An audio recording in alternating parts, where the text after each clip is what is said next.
Maoist party PLGA deputy commander Sodi Keshalu alias మల్లా లొంగిపోయారు. కేసులతో పాటు మరో 30 మంది మావోయిస్టులు తెలంగాణ పోలీసుల ముందు సరెండర్ అయ్యారు.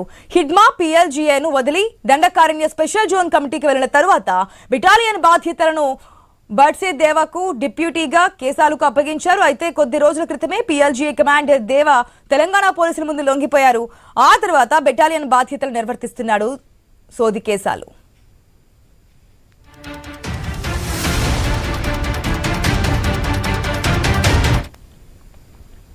ఛత్తీస్గఢ్ తెలంగాణ సరిహద్దుల్లోని కర్రెగుట్టల వైపు వచ్చిన 30 మంది మావోలు ములుగు భూపాలపల్లి మీదుగా తెలంగాణ పోలీసుల వద్దకు వచ్చారు.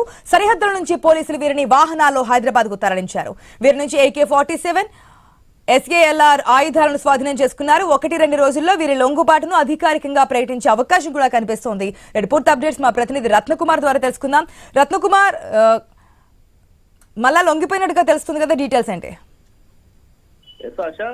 ఇటీవల కాలంలో వరుసగా మావోయిస్ట్ పార్టీ అగ్రనేతలు లొంగుబాటు విషయం అనేది చూస్తూనే ఉన్నాము. రీసెంట్ గానే central committee members Rajireddy, Devji లొంగిపోయారు. అంతకంటే ముందు కమాండర్ గా ఉన్న దేవా లొంగిపోయాడు. ఇప్పుడు Maoist party PLGA deputy commander Sodi Keshalu alias మళ్ళా లొంగుబాటు అయినట్లు తెలుస్తోంది. దీనికి సంబంధించినటువంటి సమాచారం అయితే వస్తుంది. అయితే అఫీషియల్ గా వీళ్ళ యొక్క లొంగుబాటును ఒక 2 రోజుల్లో చూపించేటువంటి అవకాశాలు ఉంటాయి. కేసులతో పాటు మరొక 30 మంది మావోయిస్టులు తెలంగాణ పోలీసుల ముందు లొంగిపోయారు.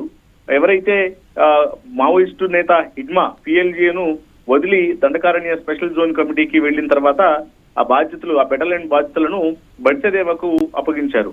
ఆ తర్వాత డిప్యూటీగా కేశాలకు బాధ్యతలు అప్పగించడం జరిగింది. బెటాలియన్ బాధ్యతలను తీసుకున్న బడ్సేదేవ సైతం పోలీసులకు లొంగిపోయిన విషయం తెలిసిందే. దాంతో పాటు తన కింద పనిచేస్తున్నటువంటి టీం అంతా కూడా పోలీసులు ఎదుట లొంగిపోయారు.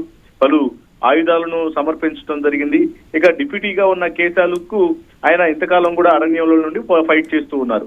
ఇక కొద్ది రోజుల క్రితమే కమాండర్ దేవా లొంగిపోవడంతో ఆ తర్వాత బెటాలియన్ బాధ్యతలు పూర్తిగా సోది కేశాలు నిర్వహిస్తూ ఉన్నాడు. ఛత్తీస్గఢ్ తెలంగాణ సరిహద్దుల్లోని కర్రెగుట్టల వైపు దాదాపు 30 మంది మావోలు వచ్చినట్లు తెలుస్తోంది. ములుగు భూపాలపల్లి మీదుగా తెలంగాణ పోలీసుల వద్దకు మావోలు చేరుకున్నారు. ఇక సరిహద్దుల నుంచి పోలీసులు వీరిని వాహనాల్లో హైదరాబాద్ కు తరలించారు. వీరి వద్ద నుంచి పలు అధునాతన ఆయుధాలు AK-47 కావచ్చు, SLR ఆయుధాలు, అలాగే మొత్తం 40 నుంచి 50 వరకు ఆయుధాలను స్వాధీనం చేసుకున్నారు. ఇక వీళ్ళను ఒక 2-3 రోజుల్లోనే అధికారికంగా ప్రకటించినటువంటి అవకాశం ఉంటుంది. ఒక మీడియా సమావేశాన్ని ఏర్పాటు చేసి వీరి యొక్క లొంగుబాటును ధృవీకరించేటువంటి అవకాశం కనిపిస్తోంది. Right, thanks for the update Ratnakumar.